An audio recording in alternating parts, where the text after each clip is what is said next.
Welcome to season 2 of the POV podcast. My name is Kate Reja, your beautiful host. I am super happy that you're watching us from wherever you are watching us from the world. I hope we are impacting you. Other than just entertaining you, we're impacting you or giving you something to learn.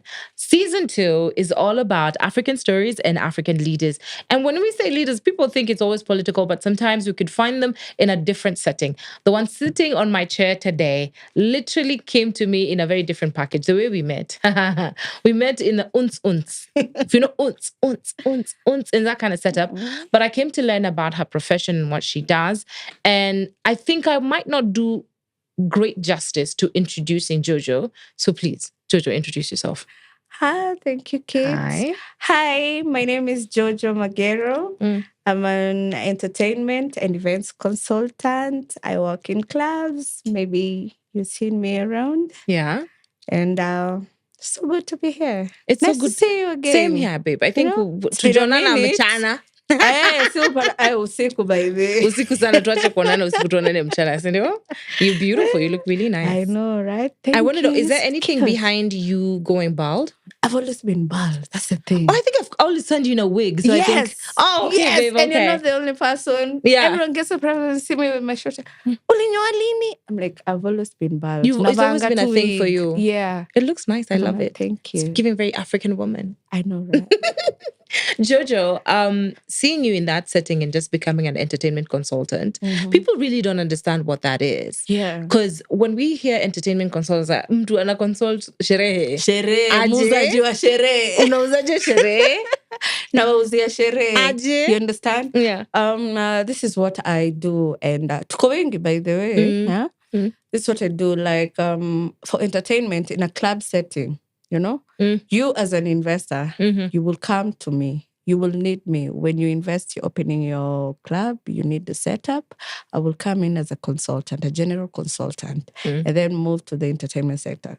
What a general consultant does, I will get you the staff for your club, water, suppliers, mpaka bouncer. Okay. Kuna kwanga na watu wanakwanga na companies za mabouncers, so that's the people we approach. Well-trained and well-behaved bouncers, you know. Siku hizi hata wako na certificate from DCI. Oh, yeah? Yes. You have to be a bouncer. To be a bouncer? Yes. You have to. You have to be cleared. Si wale wa mtaa kama kitambo. Umeunga mkula ugali. Umeinua chuma, huko unakuja sasa ku. There's a certificate to be a bouncer. Yes, damn, there is a certificate and you have to go through training. Okay. Is this a certificate to be a waiter? Not really. But it's hospitality. There is nothing difficult about being a waiter. Okay. Because it's something you can be trained to do. Yes. Yeah. Now, lakini sitadanganya kazi yako kangu. Mimi kwanza venye unabeba hivi. And then you have mimi nangatu zitanguka. Kazi ni ngumu kwanza kudili na walevi hiyo inakuanga kazi ngumu tena sana. You understand? It's a lot. So you have to really train them and make sure they're ready for the task ahead. Yeah. Kwa sababu si kazi rahisi. Hiyo ni kweli. So here's Jojo.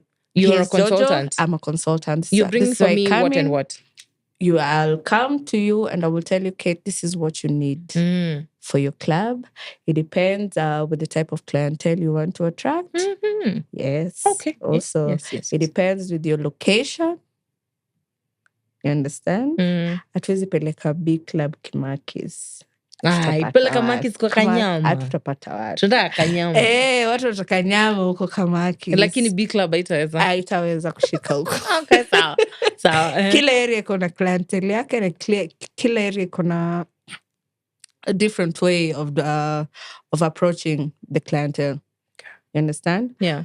After that we move to the entertainment part. I will tell you, Monday hii place kuna shika hivi tuweke uns. Tuesday tuweke rumba. Wednesday tuweke reggae. With DJs wanaweza that's the entertainment consulting. Okay. Now for the events part, I come up with an event.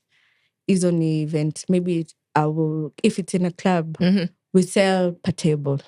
Oh, okay. Table sales. Okay. You understand? For you to RSVP. I hope you guys are taking notes, eh? Na inapeana bure. You're so lucky, maze. Because I'm free. Per table. My new business plan, per table unatoa ganji fulani, alafu hiyo ndio interest yako unakuja na spend hiyo do. Okay. That's an event that you curate. And also there's also the hosting part. Yes. Where how we met. I think hosting for me, whenever I sit, I think it's a very difficult job. It is. But it's become something very hot right now. I know a lot of girls on the side, you see someone is an accountant during the day, is a club host in the night. A nurse during the day. And I'm like, but here's the thing about hosting. Yes. I strongly believe watu hosting because to make quick money.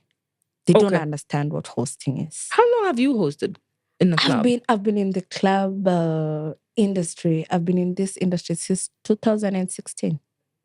Where? It is a Skylax manze. Nakumbuka. That's a long time ago. Nimekuwa area. Imagine. Wow. So I think for me, hosting is literally a form of marketing. Okay. So if you understand marketing, you will be a great host. Yeah. Hosting is kama nikuje kwako Kate. Yeah. Yeah. Unani host, you're my host. Yeah. So you have to make sure I'm well taken care of, right? Yes. Yeah? You're fed. I'm well fed. Is your table secure? Exactly. Yeah, okay. That's hosting. Yeah. Hosting si kukaa tu msupu kwa posta. Ati mean, no. You have to make sure that the club is full. Make sure the clients in the club are well catered for. So what happens if I'm not able to pull numbers? Then I don't think you can host. If you're not able to pull numbers, then just be a good host. How do you just become a good host? Interact na my clients, manze. Unajua ukienda mahali alafu unapatiwa other special VIP treatment.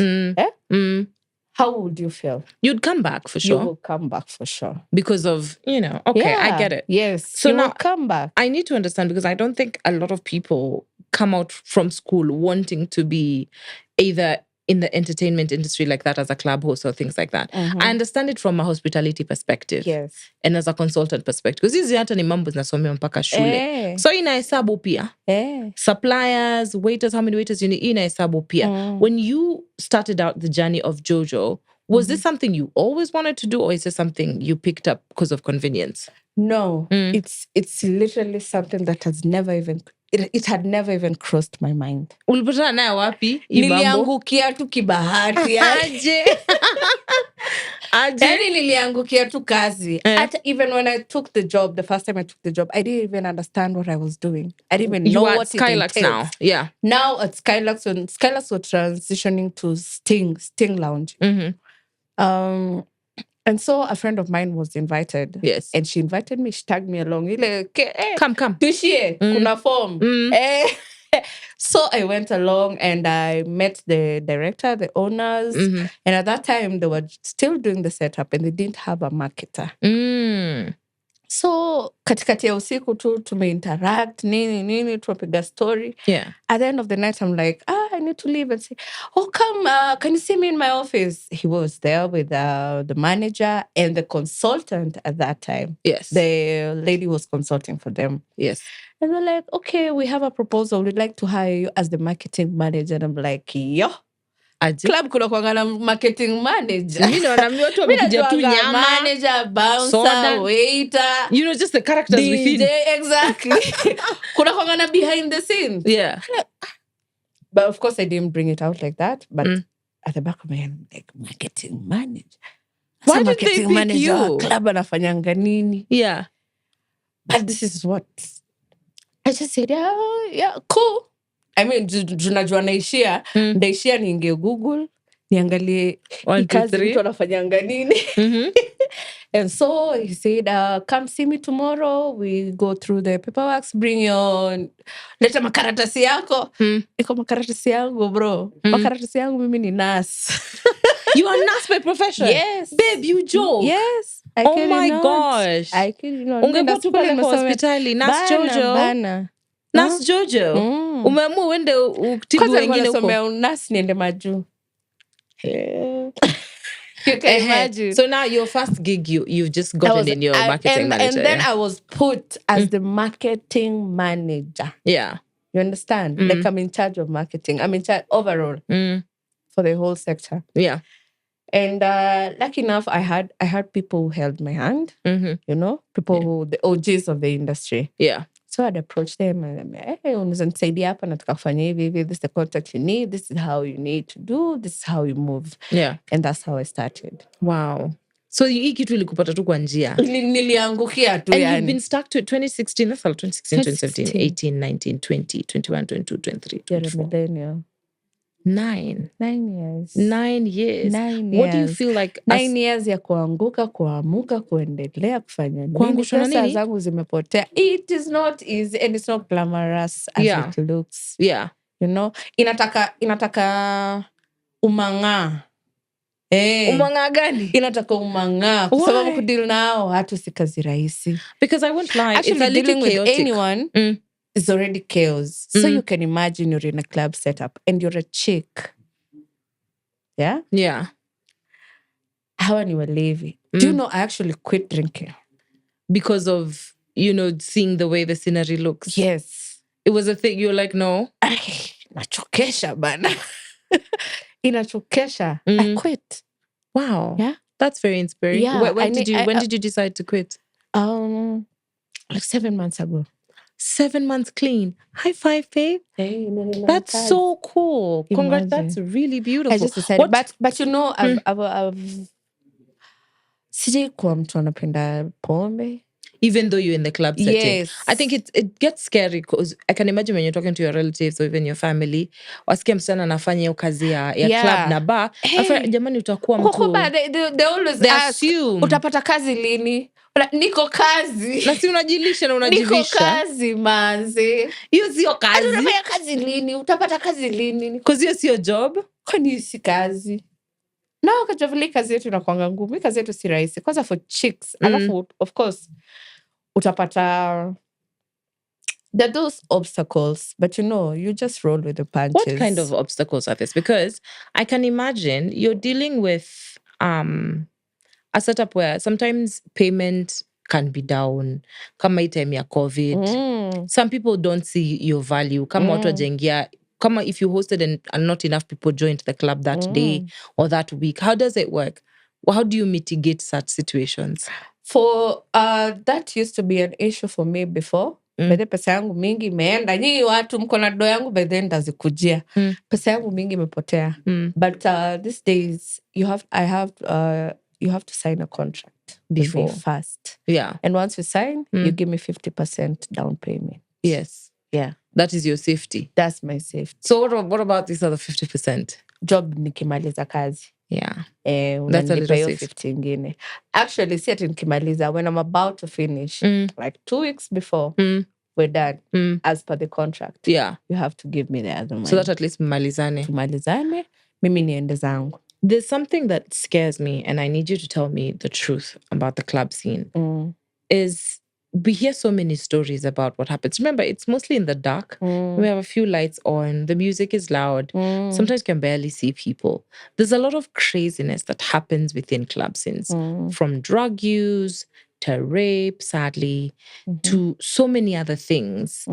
What have you seen that might have shaken you in that scene? Because being in that industry for 5+ years, there are some things you might have seen that were not right. Being in that industry by now, nothing really scares me. For it not to scare you, you have seen something regularly. I've seen people get shot.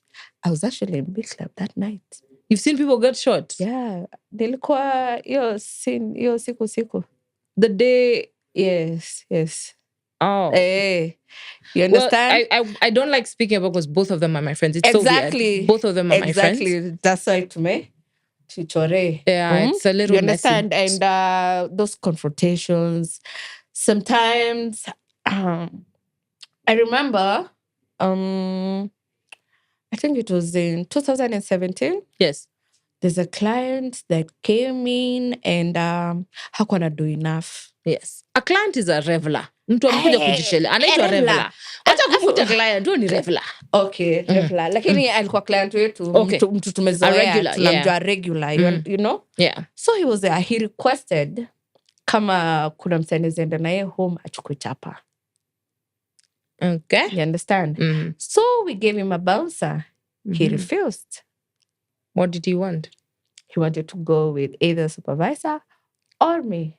Now you understand, we could not hatuwezi toa supervisor kwa kazi, joko job, it's in the middle of the night. And like, oh, we are coming back. And there's the two of them. So I said, fine. Since I know him, I've seen him a couple of times. Namonanga, we interact, you understand? Yeah. I've seen me, hey, you reserved a table for me? Yes, it's well, you're taken care of. And we went. And the person kidnapped me. No. Yes. Why? Alinifungia kwake akatanitoke bana. Alikuwa ameacha pesa ngapi kule hajalipa? Alikuwa na bill karibu ya 56K. So you guys, I'm sorry about that, first of all. Yeah. So you entered the home, you went alone? I went with the bouncer. Okay. Obviously, I couldn't go alone. Okay. I went with the bouncer, one of the bouncers, the staff. And obviously, I told him, panda juu, uchukue chapa, si tuko hapa chini. No. I was like, mi sikuwa naenda juu kufanya nini. You understand? Yeah. Mimi niko hapa chini. Sisi tuko hapa, we ndo kachukue do. So when he went upstairs, he calls. And he's like, I don't think I want to go back to the club. Kujia do. Okay. It's yeah, hard. And okay. I mean, you understand? I get you. You'd be comfortable for a minute. You'd be like, sinaenda tu kuchukua chapani. Tusonge. Yeah. So when I went and you're on the clock. I'm on the clock, the club is running. I need to be there. You understand? Yeah. And accounts have to be closed by 5 a.m. Yes. We need to close. Sabu inafungwa and all that. And that time is around 3. So when I went in, there was 2 of them. There was another reveller there. Another one, doing all those crazy stuff. But me, Buddha, tunajuana. You understand? Yeah, me just give me my money and go. First, took my phone. Okay. Locked the door. I'm like, Dada. And the other guy that I'm with, downstairs, he doesn't know what's going on. The bouncer. The bouncer is waiting for you? Yes, he's waiting for me. He doesn't know what's going on. Yana kwani pesa. So I started calling. The guy switched off my phone. I'm like, you're not leaving this place. Hautoki hapa. I'm like, what do you want? Then, it's just crazy. But anyway, nilisaidika. No. Pause for a minute. Yeah. Are you saying that did he do anything other than lock you in the house? He didn't manage to, but he was about. But he didn't manage. He attempted. Yeah, he attempted. I'm sorry. So obviously, he did. And because there are 2 people, it's scary. It's very It was another man as well. Yeah. I'm sorry. How did you leave? Aside from taking my phone, I had a kabambe that I put in my pocket. Yeah. Yeah? Yeah. So I asked him if I can go to the loo, if I can use the washroom, because he was forcing me. Okay, they were doing drugs. He was forcing you found me them to join them. To join drugs. Yeah, and I'm like, I don't do this stuff. So he was like, then you will not leave. And so I went to the loo. Luckily, I had a friend's number who was in the club. I'd seen him as I was walking out. Yeah. Ile, narudi. Nakam. Nakam. Ndo mnaingia, nakam. I had his number off it. So I called him from the washroom. And I was like, I told him, yaje, check text. So I'd sent him Did you know text. the apartment you were in? Yes. You knew where it was? Yes. Okay. Yes, it's somewhere familiar for me. Told him, well, this place, this house number, nini, it may happen. Please, kujeni sahi, mnisaidie. Kuna mzito hapo chini. And please don't call me. Anosipige namba. Wewe fanya tu hivyo, kiniona ndo upige simu. Now when they got to the gate, kumbe this guy had put instructions. Mtu asiingie kama mtu anakuja kwake. So you understand, it had to be chaos. Even the neighbors woke up. Kuna watu wanajua hii story ni wapi na lini. I am so sorry. It was so chaotic, my guy. But anyway, nilitoka. But he didn't assault you? No, he did not. Okay. He didn't. I'm sorry. No, it didn't get to that because I think he didn't find my kabambe. Yeah. You were lucky. Yeah, I was so lucky, manze. Kabambe inakuanga muhimu. Because he started asking, oh, have you called over here? I'm like, you have my phone. And you think really fast on your feet. Yeah. It's not a gift everyone would have. I know. Because people would get scared in such a situation. I was scared. I know, yeah, anything could go wrong at that point. Sometimes when you get scared, you freeze. You don't think like... I think I froze for a moment. And then I was like, you better act. You can't afford to do this. Yeah, you better act and you need to act now. I'm so sorry. Yeah. So kuna vitu kama hizo. Now, that didn't trigger you to be like, I don't think I want to be in this business anymore. No, I've seen enough. A lot. Yeah. Yeah. You see, Jojo... That's why I tell you, lazima kwe manga. Naelewa, lakini unajua kama mwanamke, when you see so many tough things in your life, you become very desensitized to things that happen in the world. And I've seen people who, you see people who've been in war. Yeah. Ameona vifo nyingi sana, ameona guns, they're very desensitized to things happening in the world. Wana hata ashtuki. And see, that kills a part of you. Yeah, it does. To some point. It does. And Jojo, this business, seeing things like that. It does. You've seen someone get shot in front of you. Yes. I don't know if you were called to court for that, or were you called to court because of that case? As a witness? I left. Yeah. I left the scene. I left the scene, but I was there. It's a crazy time. Tuseme nilichomoka. Ulichomoka. Kabla it got worse. Kabla escalate. It's a little bit shocking to be in that world for so long because there are part of you that kind of just fades off. Yeah. How do you bring yourself back to reality? Because you're a mom, and there's this part of being a gentle person. Yes. How do you get that back? And I think that being a mom is what keeps me sane. Yeah. Because there's something good I'm looking forward to. Yeah. You understand? Yeah. Nikitoka kwa hii madness. Nende kitu poa huko home, my kids, I have so lovely kids. My kids are so lovely. How many kids you have? 2 girls. I don't know why I thought you had one. I know, everyone thinks I have one. Because one is a teenager, the other one is still a toddler. Wow. I have a 15-year-old and a 5-year-old. Oh, that's so beautiful. Yes. So I can imagine you have a beautiful village to help you look out for your kids. My mom, when you're out and my working. Brother, basically my family. My mom has been a great support. Yeah. Yeah, Yani madangu ni wa mtaa by the way. Mamangu amegrow umoja. Allah. Ni mdema umo. Ni mdema wa mtaa. So you understand. Kulelewa na mama kama huyo pia, I think it's a blessing. Yeah. Yeah, it's a blessing. It's your village. Manzi. Because I can imagine because she's someone I can call any time of the night. Yes. Anytime anything goes wrong. Yeah. She can pull up. She can pull up for you. That's beautiful. Make calls, nini vitu happen. Now that you're raising a teenager, 15-year-old girl, kwanza. Yes, a girl. And you have seen it. We're very strict pale kwa entrance. Tupe ID. Hakuna kuingia huku kama una ID.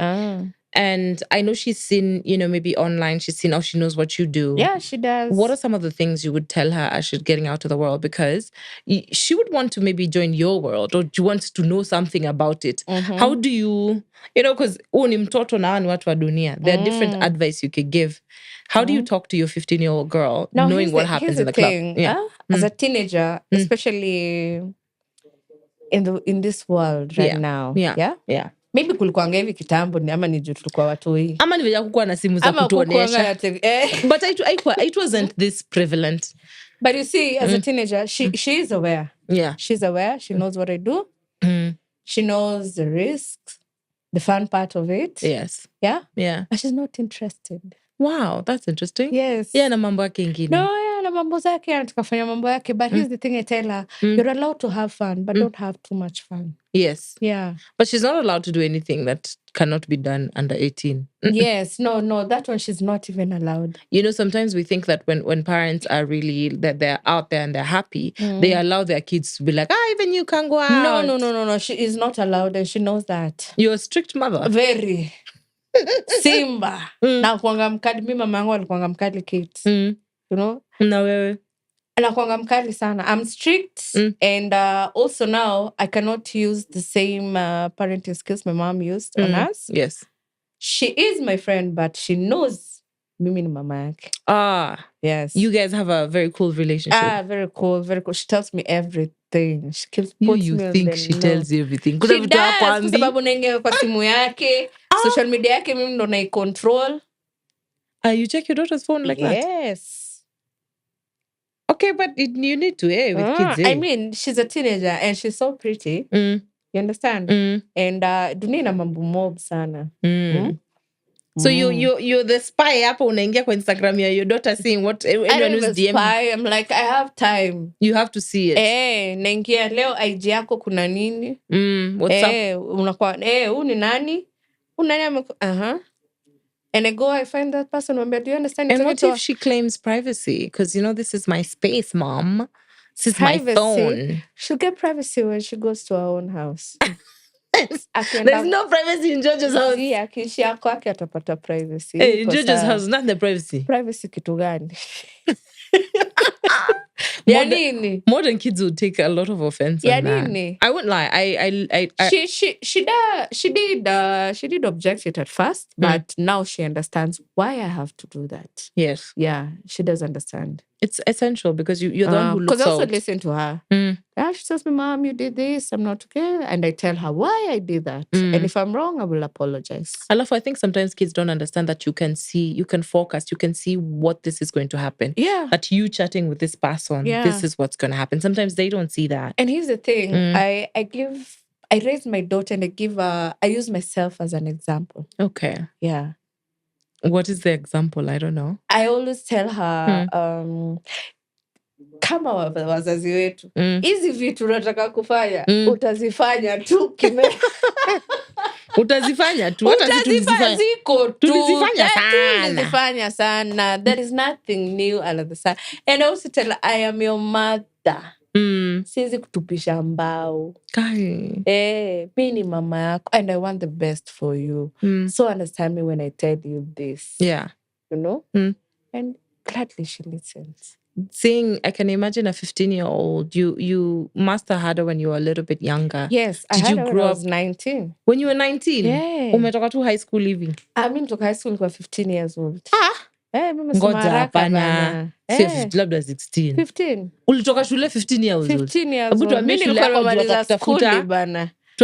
Ulimaliza mpaka form 4 ama? Form 4 nilikuwa nimemaliza skuli. Wait, why did you rush? And why? Okay, that hiyo hesabu sijui imeingiaje. Nikiwa 15. Where? First of all, nimesoma Cambridge system. Oh, okay. So you can finish a little earlier. Yes, a little earlier than the other system. And then, nilirukishwa class. Yes. Okay. I'm a bright student. Okay.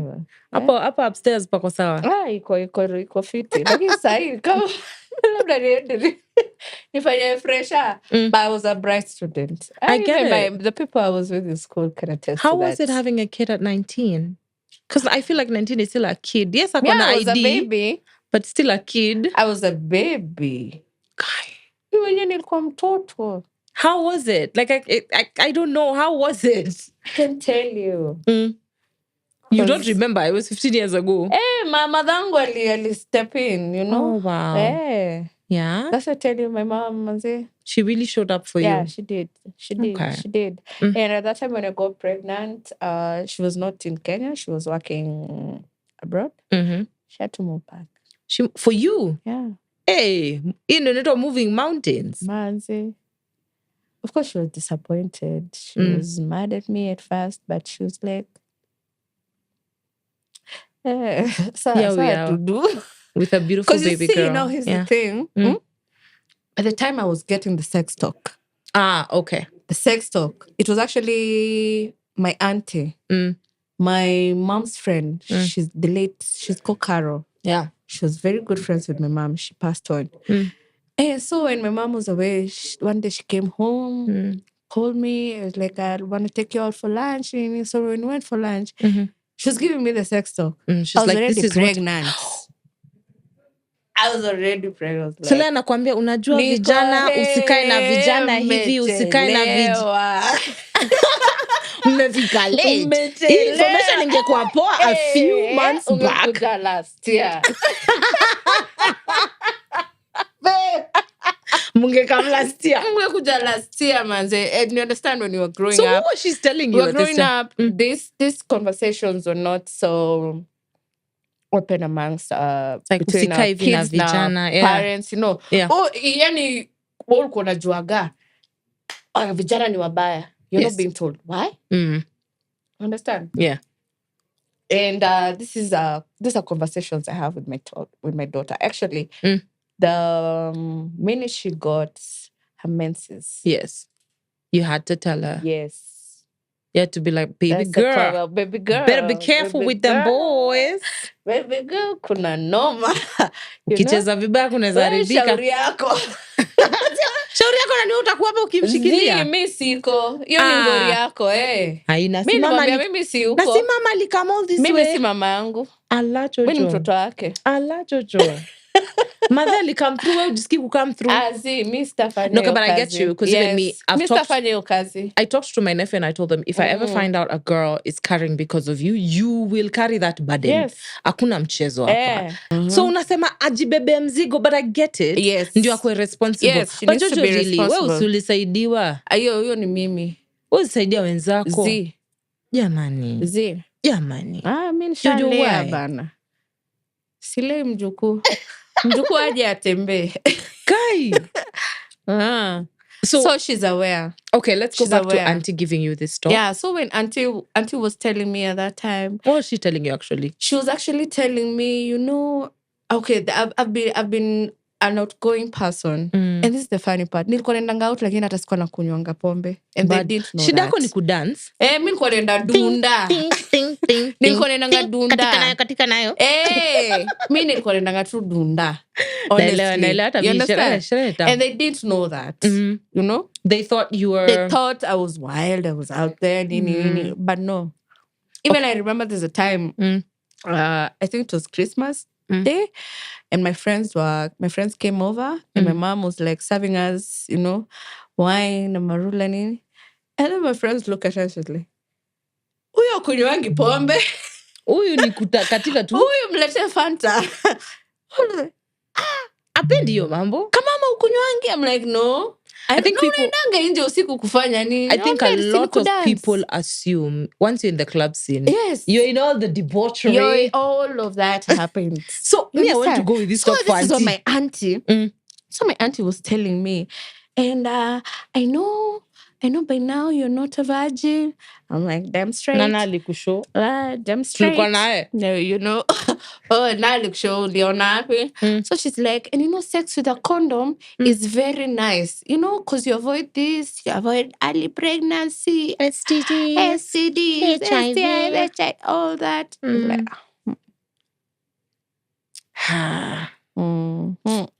And how many months pregnant were you then? I found out when I was 3 months pregnant. So this is just like a few weeks after I'd found out.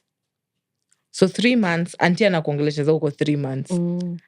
Wewe unamwangalia zile za Ngekuja mapema. Hii story ni mob. Ngekuja mapema. Umechelewa bro. Umechelewa manzi. Too bad, you know? And I had not informed anyone in the family that I was pregnant. Even this time when you had your talk with your auntie? No, I hadn't told her. Why? I still did not tell her. Okay. Yeah. So mi nilisikiza tu mawaidha. Nikasikiza, nika-enjoy food. Karudi home. So kurudi home, I hollered at my then boyfriend, my baby daddy. And I told him, what's up? And guess what? He called my mom and told her I am pregnant. Na kona mushene. We're not gonna moshene hivyo. Why you have moshene? Imagine. Why you have moshene? Why you have moshene like that? Imagine. Because of why? So he calls my mom. So my there yuko Kenya that time. So my mom calls like, ulionana na auntie jana? I'm like, kwa nini? Okay, so ananipigia stories. He's like, na by the way, nani amenicall? Kusema? Niko, okay. So she asked me, ni ukweli? Nini? Exactly. So nini? Unaweza kujijamisha nini? Nini? Tunaanza maswali.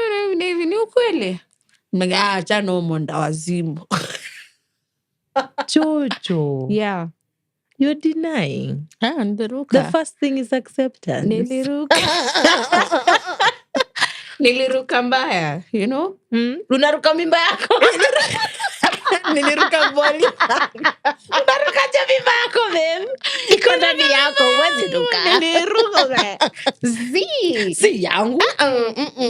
Is my story? No wazimu huyo. Ni rumors. Rumor mongers. Propaganda. Watu ni wambea hii mtaa. Babe. Exactly. Okay. So my mom just kept quiet. Yeah? Akalenga. Mama yangu alikuwanga Simba. When we were growing up. Alikuwa anaitwa Hitler mtaani. Allah. Yeah, like she's one of those parents alikuwa anatoka hivi game inaisha. Kai. Like people start giving you, Mama kwana come. Like, Mama Jojo. Disappear. Yeah. Your mom is coming. But my dad on the other hand was a cool buddy. You know? That's how it balances. But I understand and now I understand. Why? I understand her. Yeah. And I appreciate her for that. Yeah, it was necessary. Yes, it was very necessary. You can't for have that. two cool parents. Yes. And it was very necessary and I really, really do appreciate polisi for that. Vizuri kuwa na moja polisi mwingine. Considering me nimegrow Islando. Yeah. It was necessary. And I've seen so many people that I know. Yeah. My friends, my peers. Wakipotelelea tu mtaa. Kai. You understand? Yeah. Wengi sana. Wengi. Wanapotea mtaa wakifanya? Wanapotea tu mtaa, wanaingililia tu maybe atadate mwizi, atadate not saying makanga ni wabaya. You know, anaingililia tu hiyo that life. That ghetto life. Okay. Hiyo maisha ya ghetto. You know? And those are people I used to hang out with. Like, day to day. And move it. But I just chose a different path. Okay. Yeah, for myself. I was like, they ain't what I want for myself. Hiyo sio mambo yako. Hizi si mambo yangu, hizi si vako za maini. Hizi si vako zangu, hizi mimi sizitaki. Kai. Yeah. So by the time mom is coming to see you, how heavy were you? I was around 7 months pregnant. Oh girl, you are showing. Yeah, I'm showing. Always the feature? Unafichaje? So when my mom came, hata sikuwa home. So mimi nimerudi, si mimi nilideny. So namba, madhe amerudi. Ameharakishaje. You know? Kwa unataka kufanya? Akae juu alikuwa anakaa na kuja baadaye labda apate mtoto. Oh, sale yako akina. Ndio. Sale shamba. There's really no beef. Ndio huyu. Yeah. You understand? So my mom calls me to the bed. I was like, nimekuletea manguo hapa. Nataka upime kama zinakutosha. You know? Like that's what she does. When she comes, atakuja na manguo. Tupime zile tunatosha tubaki nazo. Maybe the other ones atauza ama atapatia our cousins or something. Watoto wa mabeste wake, something like that. Yeah. So now my mom is like, chagua zile unapenda. So me I'm picking. This is like ebu fit. So mimi natoka na nguo naenda kwa room yangu naenda kufitia huko. Kwani you were not showing? You were not, your bump wasn't... Nimepiga makate napo, sionekani. Meva manguo loose. Nimeficha mbaya. And so, akaniambia, mbona unashinda ukitoka? Si mimi nimekuzaa. Hebu fanya haraka nataka kulala, cause pia mimi nilirudi home. Hebu harakisha nataka kudoze. Sasa hapo ndio nikitoa hivi topa kaona. Akaniuliza, kwanza niliona ameniangalia, akanisize tu chini, akaniuliza, na hiyo tumbo yako ni nini? Nikamwambia, nimekula mbosho ndio maana nimefura. I'm bloated. I'm bloated. I'm bloated. I am very much bloated for days. So I just told them, I'm pregnant. Kai. At 7 months. Yeah. Babe. Had you been going to hospital? Yes. So you already knew what gender you were having? No. Oh, you just knew you were having a healthy baby? Yeah. Okay. I think your school kumetoka clinic. You are a responsible 19-year-old. Very responsible little girl.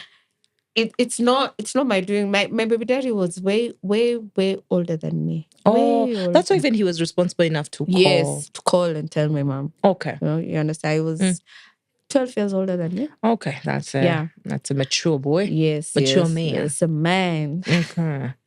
Anyway, sasa hiyo mambo ilienda venye ilienda. Kind of limeenda. So I told her I'm pregnant. She was like, chukua hizo vitu na utoke kwa room yangu. Kai. And I want to sleep. No, switch off the lights. I want to sleep. She was disappointed. No, but she knew at the back of her mind. I think she just wanted to see with her own eyes. Yeah, she just wanted to confirm. Like, because in the morning she woke up, made me breakfast, and she asked me, "Why didn't you enjoy? You know, why didn't you tell me? Why didn't you tell me? These are the things I don't want. You want her to feel safe enough, yes, to tell you what's happening, and always tell her, you can tell me anything. Hata ikuwe noma aje umefanya blanda. We mtu wa kwanza ukifikiria nipigie simu. Nipigie simu niambie. I agree with that. I had to tell. No matter the situation you're in, hata unakaa unafikiria ni mbaya aje, we nivutie kwanza uniambie. Me, I had to tell my nephew that because I noticed there's a time he was hiding. I found like broken glasses. And I was angry. Niko kwa nini vitu zimevunjika hapa? Nakuta ameficha sani. Nikamuuliza, unaficha na hii kitu kikukata. Kikuumiza. Mimi hata shangu ni kukata. I had to tell my nephew. Unajua naficha sipigiwe kelele atembe. Nikamwambia, let me tell you baby boy. There's nothing you can ever do in this lifetime that will make me hate you. Hakuna makosa utafanya kubwa ni kuchukie na kupenda. So ukifanya hata ndio I had to teach him because I'd find he's gone to the car, ameakisha gari, amefanya tu vitu hapa na pale. Na sitaki afanye na ficha. Acha kuambie. Niambie kwa sababu because nikamuuliza sasa hata siku moja nikupa gari uende uanguke utaficha vipi? Si niwe wa kwanza unaambia I will sort it. Yes. I'll figure it out. Yeah. Of course I will hold you accountable to the length that you are. But heri uniambie because if it goes really bad, guess who will be the one to save you? It's still me. So just tell me. So niambie tu because either way ni mimi tu nda come through. But unaona hiyo hofu ya kuficha. Hiyo ndio kitu inafanyanga watoto wengi wafiche mambo yao. Yes, because you see kwanza us millennials, that's how we were brought up. That's how we were brought. Tulikuwa na uoga. Tulikuwa tunaziwa uoga sana. You understand? Okay. Yeah? And I don't want that. I don't want that for my babies, for my children. Yeah. And it has helped a lot because now even her friends are free with me. They're comfortable There's some enough. things, so many things I know about them, the friends now, that even the parents don't know. So it's up to me to go to the mother and be like, bede, te wako, hivi na hivi na hivi. Yeah. Lakini, usiende kumzushia. Like, wewe jua vile uta approach. Yeah. When you may find out. Kwa sababu ukienda kumzushia, it will come back to my child. Alafu utafunga You're a snitch. And then alafu utafunga hiyo nini? Connection, hiyo njia ya kujua. You will never know. Where? Yeah. I'm glad we've delved into your personal life and I find it so beautiful. What are some of the biggest lessons you've learned, especially in the club business? Because we're kwanza umeiona pre-COVID, COVID, post-COVID. After. Umeona pre na post. Ebu tuambie. Hey. Let me just say, nimepata chance ya kugrow. Yeah. Nimepata chance ya kugrow, nimepata chance ya kujua kuhandle situations differently. Yeah. Like you see, pre-COVID, kulikuwa na do sana. Kwa watu walikuwa na spending power. COVID, haikukuwa. Even now, after imepungua. It's still not as big as it was. Yeah. It is not. Yeah. It's not. How do we recover? Will we recover? I guess we'll just have to wait for the recession. We wait for the recession? Manzi. Because I think it's everywhere. But it has really affected the entertainment industry. And I want immensely, in fact. It's a scary thing because you realize with entertainment, it's such a secondary, it's a luxury. Entertainment is a luxury. It is a luxury. How do you fit your lifestyle just in case this luxury does not sustain? Because the things that survive recessions are necessities. So we're talking food, housing, clothing, the basic necessities. Is it luxury? Si kila mtu atapendukia pale. How will you service this boat as it moves forward? Hey, and that's where I'm moving. I'm moving to other things, probably start up a business. Because when COVID was around, I had an online business. I used to sell mboga. Nice. Nilikuwa nauzanga matunda. Wacha mchezo. Na mboga. Bado iko. Inaitwa? Fresh Finds Kenya. Fresh Finds. Na mbona sina mboga leo? Online bana. Mimi napenda kwanza kienyeji kunde. Wewe unamtumia tu message, mimi nakuletea kwa mlango yako. Oh, that's really nice. Yes. Okay. And at that time, I didn't have anyone to help me. Nilikuwa naifanya mimi mwenyewe. Naamka 3 a.m. Unaenda wapi? Naenda kwanza Parklands kuchukua fruits. Nikimaliza kuchukua fruits, nenda Marikiti kuchukua mboga, vitunguu, nyanya and all that. Wewe mgongoni mpaka? Mimi mwenyewe.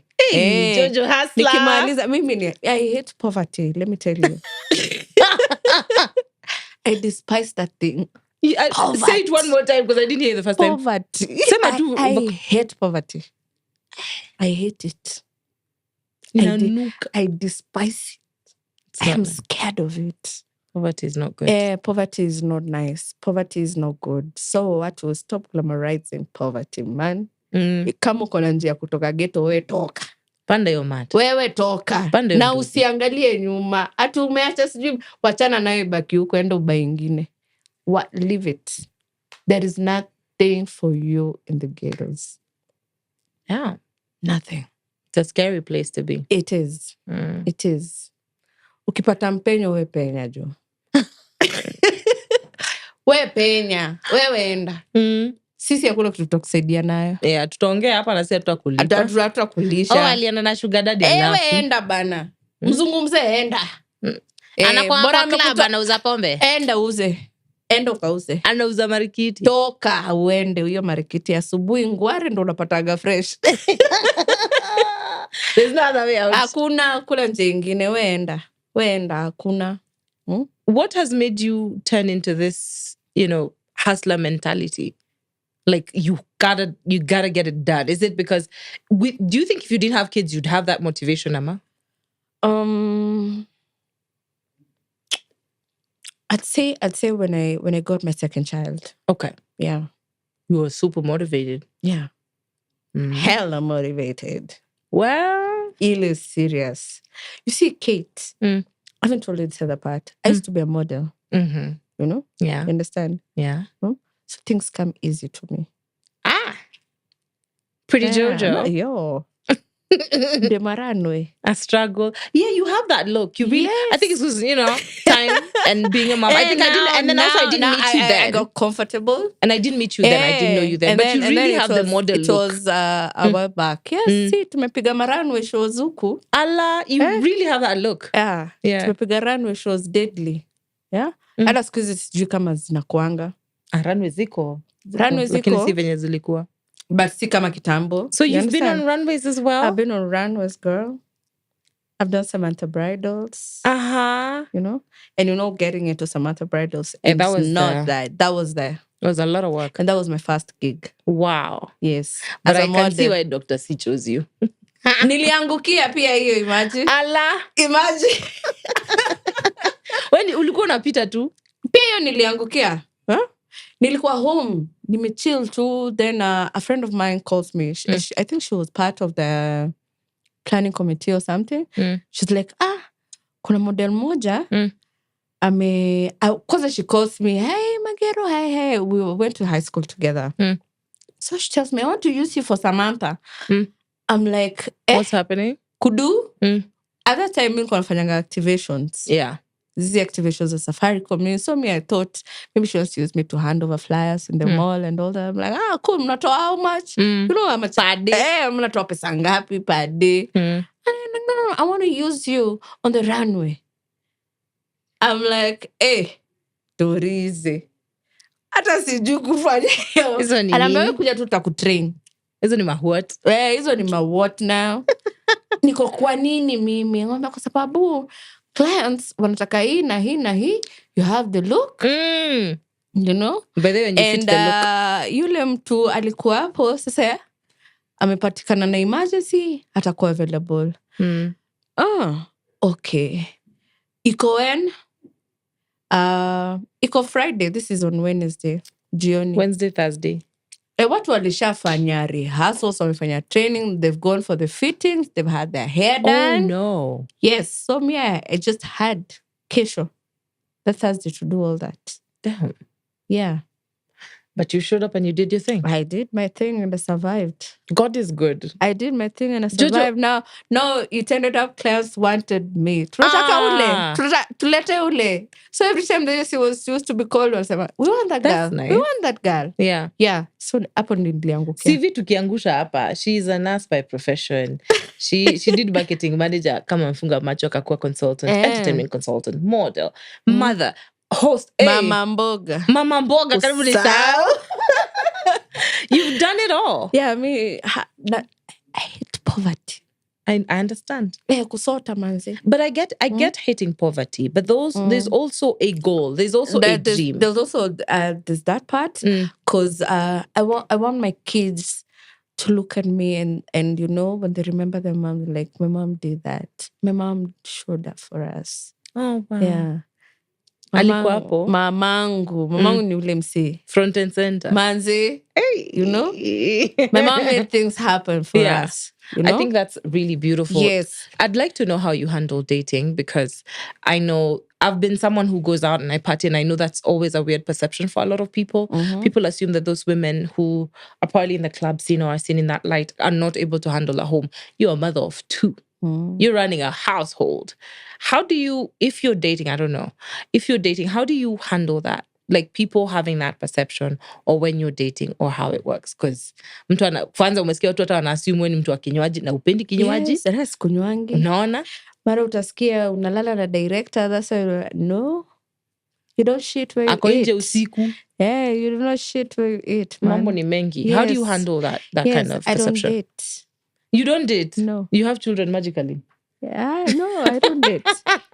Kaki happen, kame happen. Yeah. It's not an agenda. Of course, for you. I've dated before. Yeah. And how do I put it? Where I am right now, the journey that I'm focusing on, that's just an unnecessary distraction for me. Oh, okay. Yeah. Okay. Totally unnecessary. But the future, you never know. God has his ways. Hata sitaki kuolewa. Hautaki kuelewa? Kuolewa. Hautaki? Sijawahi atataka. Haujaitaka kuolewa? And this is the thing. Tunakosana na mamangu juu ya story. Your mom is still married to your dad? My dad passed on. Oh, sorry. When we were kids. And I still feel like if I were to get married, like to do a wedding. Yeah. Yeah. I'd do it for my mom. You don't want none of that? After harusi kila mtu ende kwake. Shafanya performance. Show's over. Everyone. What is this objection to marriage? Kila mtu mtaani. Marriage ever did to you? Or rather, we be together apart. Apart, together. Apart, tuko pamoja, together. Kila mtu aishi kwa nyumba yake. I've heard of such marriages. I hope I find someone who's comfortable with that. That will work for me. Damn. Yeah. Okay. I don't want someone in my house every day. I think it's because I'm used to having your alone. solitude and having your space. I am. Totally. And there's just how I like my things in my house. Yeah. You understand? Yeah. Kama hii chumvi inakuwaga hapa, hiyo ndo base ya hiyo chumvi. Nisipate umeiweka. You understand? Chumvi tu. Hata kitu yoyote inaweza kuwa kiberiti, inaweza kuwa nini, hata chaja. Yes, inaweza kuwa hiyo. Chaja inatumianga ile pot. Mimi nisipate umepeleka sijui wapi. I don't know. You understand? Our generation I've gotten so comfortable being with that. in my own space with that, and I'm okay with that. I get it. Totally, I'm totally fine with that. And in the clubs you get so many people. Sina mrembo kama unafanya nini kwa bar? Kuja nikuoe. Ananiambia, unioe, uniharibie maisha. Yeah, nafikiria that's a nice thing. Amekurescue. Unanirescue, uniharibie. Kuoa ni kuharibu maisha. Ananiharibia maisha. Allah. Kwani ananioa? Allah. Only dust settles. My goodness. I know you've seen a lot in the club scene. I've seen and I don't know how long much. do you want to stay in that world? Do you want to transition to something else? How does it fit your journey? I've always tried to transition and always find myself back. Yeah. Is it the money? The money and also the passion. Now I do it with passion. You understand? And this is something so weird that so many people don't get to experience. I've come across very, very good bosses. You've had some good... Yes, I've had some good bosses that hold my hand when I'm down, that advise me. They've helped me grow. Shout out, Brando. Brando. One of them. Yeah. Yeah? Levi pia sitawataja nyi wote, but mnajijua. Yeah. Mabosi wapoa tena sana. Larry. Larry ngekusa kumtaja ingekuwa noma. Okay. Yeah? I've come across very, very good bosses. I think that's what gives you hope to want to do it again and again. Yes, and also want to elevate. Yeah? Yeah. Because you see where I started from. To where I am. Yeah. Now I train people to do what I used to do. Oh, now you're a trainer, actually. Yes, I train people. By the way, you should do like a masterclass like this, I train that. people to do that. As long as they see the potential in you. Yeah. And you have the passion and the will to do that, I will train you. Wow, that's so beautiful.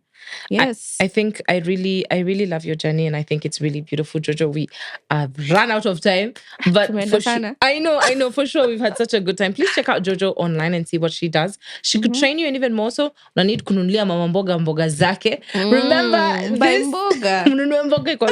This is the POV podcast, season 2. You're streaming us either on Spotify, YouTube, Facebook, and all podcast platforms. Thank you so much, and stay tuned.